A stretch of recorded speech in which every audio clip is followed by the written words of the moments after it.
কোরবানির সামনে আসছে, এখন থেকে আমরা একটু পরিবারের সদস্যদেরকে নিয়ে বসি, বাচ্চা সহ ফ্যামিলির সব সদস্যরা একটু বসেন, মশওয়ারায় বসেন, পরামর্শ মজলিসে বসেন, বসে জিজ্ঞাসা করেন আমরা আসলে কোরবানিটা কেন করতেছি। গোশত খাওয়া, ফ্রেশ গোশত আহরণ করা, মানুষের সামনে নিজেদের মুখ উজ্জ্বল করা, কি ধান্দা, উদ্দেশ্য কি? একজন একজন করে সবাই মতামত নেন এবং এটা নিশ্চিত করেন যে আমরা আল্লাহর জন্যই কোরবানি করছি। এটা কিভাবে নিশ্চিত করব?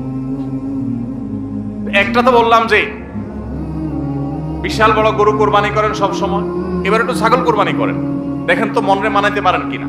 কারণ আপনি বলবেন ভাই গরু কোরবানিতে অনেক টাকা লাগে, ছাগলে তো অনেক কম টাকা লাগে, তাহলে এই কোরবানি ওইটার চাইতে কিভাবে উত্তম হয়? আমি উত্তম বলতেছি না, আমি বলতেছি যে আপনার নফস, আপনার মন মানে কিনা যে আমি গরুর জায়গায় ছাগল কোরবানি করলেও তো হবে, হবে না হবে না? কেউ যদি ছাগল কোরবানি করে তার কোরবানি হবে কি হবে না? হবে। কোরবানি ছাগলও করা যায়, গরুও করা যায়, বেড়াও করা যায়, দম্বাও করা যায়, মহিষ দিয়েও করা যায়, উট দিয়েও করা যায়, এসব পশু দিয়ে কোরবানি করা যায়। অতএব আপনি এবছর একটু ছাগল দিয়ে করেন, বাকি গরু কেনার যে আরো বাজেটের টাকা ছিল সেগুলো দিয়ে আরো কয়েকটা ছাগল কিনে গরিব মানুষকে দিয়ে দেন, ওটা যাতে এলাকা মানুষ টেন না পায়, অন্য এলাকায় দিয়ে দেন। আমরা সুন্নাহ ফাউন্ডেশনের তরফ থেকে সারা দেশে বিভিন্ন জায়গায় জায়গায় কোরবানি করি। অনেক প্রবাসী আছেন, অনেকে ইউরোপ আমেরিকার এমন এমন দেশে আছেন সেখানে কোরবানি চাইলেও করা যায় না, সুযোগ নাই, বা দেশে অনেকে আছেন যে তার হয়তো সে সুযোগ নাই, ক্যাপাসিটি নাই, নানা কারণে সুবিধা অসুবিধা আছে। তো আমরা তাদের তরফ থেকে কোরবানি করে দেশের বিভিন্ন গরিব দুঃখীদের আপনার বাসা বাড়িতে আমরা তাদের ঘরে ঘরে গোশত পৌঁছাই দিই। তো আপনি গরুর বাজেটের টাকা দিয়ে একটা ছাগল কিনে বাকি টাকা দিয়ে এরকম ছাগল কিনে মানুষকে দান করে দেন, জবাই করে অন্য মানুষকে গোশত দিয়ে দেন, এলাকা দিলেন না, মানুষ টের পারো না, তাহলে মনকে মানাতে পারেন কিনা দেখেন। এটা হলো অ্যাসিড টেস্ট, আমি বলতেছি না সবসময়, মাঝে মধ্যে এরকম করে দেখেন যে মন মানে কিনা। যদি দেখেন যে না মন মানে, তাহলে আলহামদুলিল্লাহ ভাইরা আমার। আর একইভাবে মাঝে মধ্যে আমার কোরবানি আমি জবাই করলাম, গোশত সব দিয়ে দিলাম, ফ্রিজে খুব একটা বললাম না, অল্প স্বল্প রাখলাম, কারণ আল্লাহ তাআলা বলেছেন ফাকুলু মিনহা ওয়া আতি'মুল বাঈসাল ফাকির, ফাকুলু মিনহা ওয়া আতি'মুল কানিআ ওয়াল মু'তার। কোরবানি গোশত নিজেও খাবো, গরিব দুঃখীকেও খাওয়াবো, যে চায় তাকেও দিব, যে চায় না আত্মীয় স্বজন তাদেরকেও দিব। অতএব মুস্তাহাব এই তিনও ভাগে ভাগ করা, কিন্তু এটা ফরজ ওয়াজিব না। তাহলে আমি পরিমাণ একটু কম রেখে বেশিরভাগে দিয়ে দিলাম, মন মানে কিনা দেখেন, মন মানে কিনা। অনেকে আছেন লামসাম সামান্য একটু দিয়া আর সব ফ্রিজে ঠেলতে ঠেলতে ফ্রিজের দরজাই লাগে না, পারলে রশি দিয়া বাঁধে যে দরজা লাগে না, কারণ গোশত, পায়া, ভুড়ি, কলিজা, ব্যবসা সব ঢুকাইতে ঢুকাইতে ফ্রিজ বেচারা জাম হয়ে গেছে। তাহলে কোরবানি কেন করতেছি? গোশতের জন্য যদি কোরবানি হয়, এই কোরবানি কোরবানি না, এটা ফুর্তি। কোরবানি তো ত্যাগের নাম। আপনার ভিতরে ত্যাগ কতটা আছে, ত্যাগের মানসিকতা কতটা আছে? আপনি আল্লাহর রাহে, আল্লাহকে খুশি করার জন্য লাখ টাকা দিয়ে গরু কোরবানি করেন, ভালো কথা। আপনার মধ্যে আসলে ত্যাগের মানসিকতা আছে কি এটা প্রমাণ করার জন্য মাদ্রাসা, নতুন মাদ্রাসা হচ্ছে, সেখানে লক্ষ লক্ষ টাকার দরকার আছে, আপনি সেখানে 20,000 50,000 টাকা অকাতরে দিতে পারেন কিনা, এটা অ্যাসিড টেস্ট। সেখানে টাকা বাইর হয় না। কোরবানিতে লাখ টাকা দেন, মাদ্রাসা টাকা দেন না, মসজিদে টাকা দেন না, আরো অনেক দিনের কাজ আছে সেখানে টাকা দেন না। গরিব দুঃখী মানুষ আছে, তাদের দরকার, একজন গরিব তার চিকিৎসা মাত্র 20,000 টাকা হলে হয়ে যায়, আপনি 20,000 টাকা দিতে পারেন কিন্তু দেন না, 2,000 দেন, 500 টাকা দেন, কিন্তু কোরবানির সময় মাশাআল্লাহ 1 লাখ টাকার গরু কিনেন। যদি আল্লাহর জন্যই হয়, স্যাক্রিফাইসও যদি হয়, কোরবানিও করেন, ওখানেও দেন, কিন্তু কোরবানির সময় আসেন ওখানে নাই, তাহলে আপনার এই কোরবানিটা কি আল্লাহর জন্য হচ্ছে না নিজের জন্য হচ্ছে, আল্লাহর খুশির জন্য হচ্ছে না অন্য কোনো উদ্দেশ্য হচ্ছে? এই প্রশ্ন জোরালো ভাবে আমাদের অবশ্যই রাখতে হবে ভাইরা আমার। এর মানে আবার কেউ এটা বুঝেন না যে কোরবানি কম হোক আমরা সে চেষ্টা করবো না, কোরবানি আরো বেশি বেশি করার চেষ্টা করবেন। কোরবানি যত বেশি হবে তত আমাদের সব দিক থেকে লাভ। যারা কোরবানি বিদ্বেষী, সেকুলার, বিশেষ করে এক শ্রেণীর মুসলিম বিদ্বেষী নাস্তিক আছে, কোরবানির মৌসুম আসলেই দেখবেন এদের পাখা গজায়, এরা দেখবেন গরুর প্রতি মায়া এত বেশি, এত দরদ, তারা বলে আরে এতগুলো গরু জবাই করে ফেলা হবে, এই গরুগুলোর ভিতরে প্রাণ আছে, কত নির্মমতা, এরকম দেখবেন এরা এখন থেকে এই কদিন পর থেকে দেখবেন সোশ্যাল মিডিয়াতে ফেসবুকে তাদের এই সমস্ত জিগি শুরু হয়ে যাবে, আছে না নাই? এরা আবার সকাল বিকাল বিফ ছাড়া, মাটন ছাড়া, অর্থাৎ গরু গোশত আর খাসি গোশত ছাড়া, মুরগির গোশত ছাড়া তাদের নাস্তাও চলে না। তাদের নাস্তায় থাকে হলো আপনার চিকেন স্যান্ডউইচ, তাদের দুপুরে থাকে হলো বিফ কারি, তাদের রাতে থাকে হলো গরুর কালাবোনা অথবা মাটন, ডাল খাসি। 3 বেলা গোশত ছাড়া চলে না। কিন্তু মুসলমানদের কোরবানি আসলে তাদের কি হয়? অ্যালার্জি ছাড়া চুলকানি শুরু হয়, আছে না নাই? এই জন্য এদের প্রতিবাদে কোরবানি আরো বেশি করে করবেন, কিন্তু সেটা আল্লাহকে খুশি করার জন্য যেন হয়। কারে খুশি করার জন্য হবে? আল্লাহকে খুশি করার জন্য। ভাইরা আমার, কোরবানি যত বেশি হবে আমাদের যেরকম সওয়াব হবে, আমাদের দেশের অর্থনীতিতে অনেক বেশি কল্যাণ বয়ে আনবে এই কোরবানি। কিভাবে সেটা?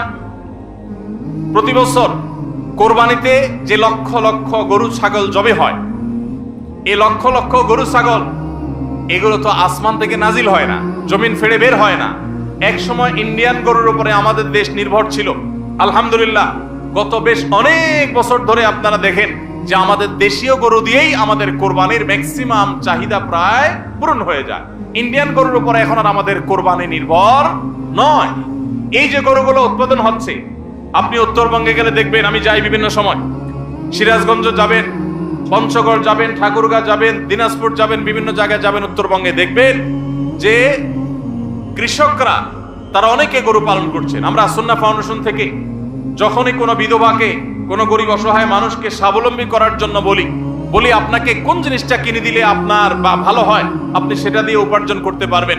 বেশিরভাগ বিধবারা, বেশিরভাগ অসহায় মানুষেরা তারা বলে একটা গরুর বাছুর কিনে দেন, একজোড়া ছাগল কিনে দেন, তাহলে এগুলো আমি সারা বছর বড় করব। এগুলো বড় করতে এমন কোনো ঝামেলা নাই। দোকানদারি করা অনেক ঝামেলার কাজ, চ্যালেঞ্জের কাজ, বাকি চলে যায়, টাকা তোলা যায় না, এগুলো সহজ। এই বাছুরটাকে আমি ঘাস খাওয়ায় বড় করব। কোরবানি মৌসুম আসলে এই 20,000 30,000 টাকা দিয়ে কিনা বাছুরটা আমি 70,000 80,000 টাকা বিক্রি করব, ডাবল হয়ে যাবে, আমার লাভ হবে। তাদের জন্য এটা সহজ। তো কোরবানির এই ইবাদতটা মুসলমানরা যেটা করেন এদেশে, এটার মাধ্যমে এদেশের আর্থ সামাজিক উন্নতি হয়। লক্ষ লক্ষ হাজার হাজার কৃষকের, পশুপালনকারীদের তাদের উপার্জনের মাধ্যম হয়।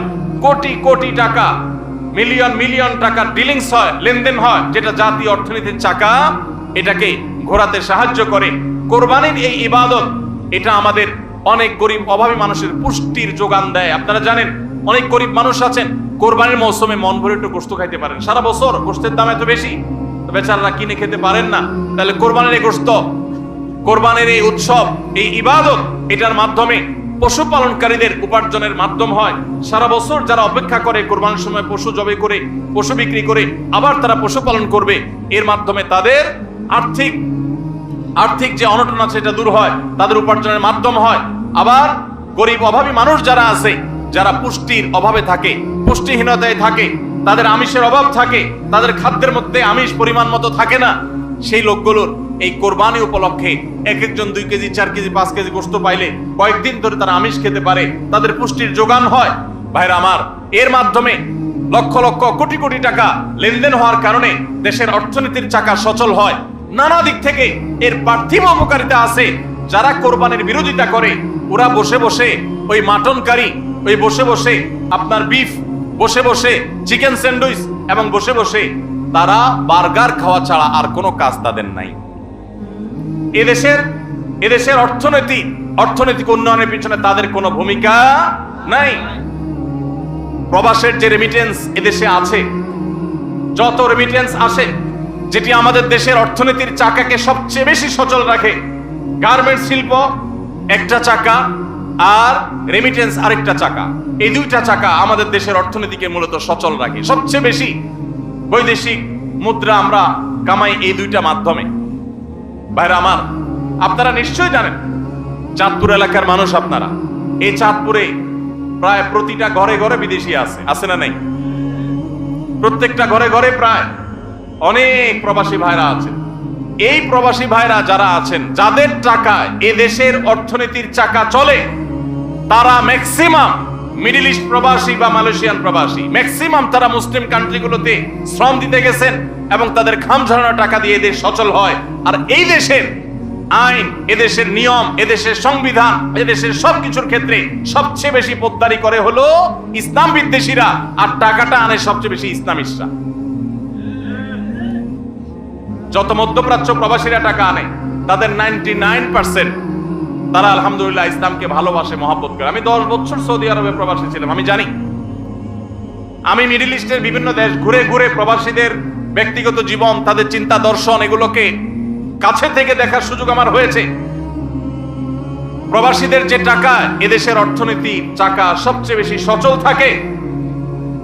আমি ইউরোপ আমেরিকায় থাকা প্রবাসী ভাইদের প্রতি শ্রদ্ধা রেখে বলছি, তাদের মধ্যে অনেকে আছেন তারা দেশকে ভালোবাসেন, কিন্তু ম্যাক্সিমামের অবস্থা হলো যে তারা যদি ওই সমস্ত দেশে একবার যেতে পারে তাহলে দেশে জমি জমা, বাড়ি গাড়ি যা আছে এগুলো বিক্রি করে ডলার করে হুন্ডির মাধ্যমে নিয়ে যায়। কারণ ওই দেশে তার একটা বাড়ি কেনা লাগবে, কারণ সে সেখানকার নাগরিক হয়ে যায়। আর মিডল ইস্টে যারা যায় তারা নাগরিক হইতে পারে না, এই জন্য ওখান থেকে একটা রিয়াল, একটা দিরহাম পারলে ওইটা বাঁচিয়ে দেশে পাঠায়। ঠিক না ঠিক? অতএব কোরবানির উৎসবের মাধ্যমে দেশের অর্থনীতির চাকা সচল হয়, প্রবাসীদের কষ্টার্জিত আয়ের মাধ্যমে দেশের অর্থনীতির চাকা সচল হয়। এদেশের অর্থনীতির চাকা সচল হওয়ার পেছনে সবচেয়ে বেশি ভূমিকা যাদের, তাদের বিরুদ্ধাচরণকারী যাদের কোনো ভূমিকা নাই, বসে বসে বার্গার খাওয়া ছাড়া, চিকেন আর বিফ কাট আপনার মাটন খাওয়া ছাড়া যাদের আর কোনো কাজ নাই, এরাই কোরবানি আসলে গরুর জন্য মায়া কান্না শুরু করে। এজন্য এদের প্রতিবাদে আরো বেশি বেশি করে কোরবানি করবেন। আপনাদেরকে কোরবানি কম করতে বলি, কোরবানির উদ্দেশ্য যেন হয় আল্লাহকে শুধু খুশি করা, সেটা নিশ্চিত করতে হবে। সবাই চেষ্টা করবো তো ইনশাআল্লাহ। আল্লাহ আমাদের সবাইকে আল্লাহর উদ্দেশ্যে কোরবানি করার তৌফিক দান করুন। তাহলে কোরবানি আসার আগে আগে নিজেকে নিজে জিজ্ঞাসা করবেন, পরিবারের সদস্যরা বসে নিজেদের মধ্যে পর্যালোচনা করবেন যে আমরা কোরবানিটা কেন করছি, আমাদের উদ্দেশ্যটা কি। আমাদের উদ্দেশ্য হবে আল্লাহর নির্দেশ পালনার্থে আমি আমার অর্থ করি, এটা ব্যয় করলাম। একটা পশু কিনলাম, ঈদের আগের রাতে কিনবেন না, পারলে 2-4 দিন আগে কিনবেন। যত বেশি আগে কিনতে পারেন তত ভালো। কিনলে ওই পশুটাকে আপনি নিজে হাতে খাওয়াবেন, গোসল করাবেন, ওইটাকে পরিপালন করবেন, প্রতিপালন করবেন, ওটার মধ্যে একটা মায়া হবে। এরপরে সেই পশু যখন জবে হবে নিজের কাছে একটু খারাপ লাগবে, এটা এক ধরনের স্যাক্রিফাইস। ফজর নামাজ যখন পড়বো মনে চায় না, তারপরে কষ্ট করে উঠে পড়বো, এটা স্যাক্রিফাইস। তো কোরবানির এই ইবাদত আমাদেরকে স্যাক্রিফাইস এবং ত্যাগ শিখায়। আল্লাহকে সন্তুষ্ট করার জন্য আমরা যেই কোনো ধরনের স্যাক্রিফাইস করার চেষ্টা করবো। আল্লাহ আমাদের সবাইকে তৌফিক দান করুন।